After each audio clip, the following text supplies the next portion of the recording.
everyone, and welcome to the latest episode of Winter Interludes. Today we just have a quick update and then we'll jump right into some book reviews. What we want to let you know about is our latest e-resource purchase called A to Z World Culture. And this e-resource, which you can find on our website, so just go to shelbournelibrary.ca, click on the online resources button, and it will be there under the facts and general reference category. A to Z World Culture has comprehensive information about 174 countries across the world, including information on religion, language, history, and much more. So this could be quite helpful to those of you doing some online learning right now, or even those of you who are completing the Family Literacy Day activities we sent home.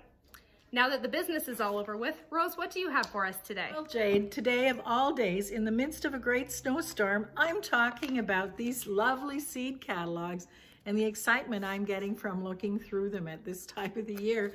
But it brings to mind for me what I really wanted to talk about this week is this wonderful book, Minding the Garden at Lilac Tree Farm by Brian Bixley, one of our local authors and gardeners extraordinaire. What this book really is for me is a wonderful journey through a life of love and gardening, plants that on the property that Maureen and Brian Bixley have built over the last number of years. And there are detailed instructions or descriptions, I should say, not just instructions, but the descriptions of how there were plant successes starting from seeds and how they're now lovely exotic trees that bloom in the spring.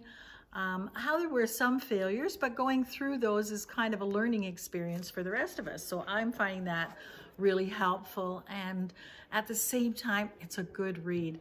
There are so many literary illusions and verses that tie in with some of the successes and failures, that talk about the beauty of nature, the seasons, and I think that's something that ties the whole book together. There is an intrinsic joy in planting seeds and watching them grow, and I think reading this book you get that deep satisfaction and joy, not only the one that Brian expresses, but also the one we who profess to be gardeners as well also have when we're planting and growing and cultivating.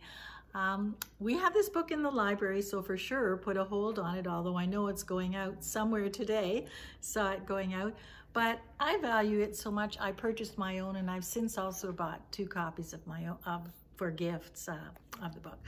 The other thing I wanted to mention that's exciting, we're looking at some plants with our seed growing partner that we will probably start our seed library in March.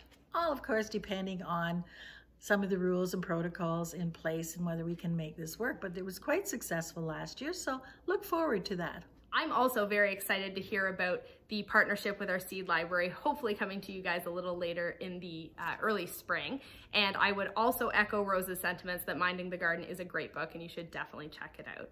For you guys this week, I have another thriller. This one's a little different and called Stranger in the Lake by Kimberly Bell. Picture the most eligible bachelor in a quaint little lakeside town.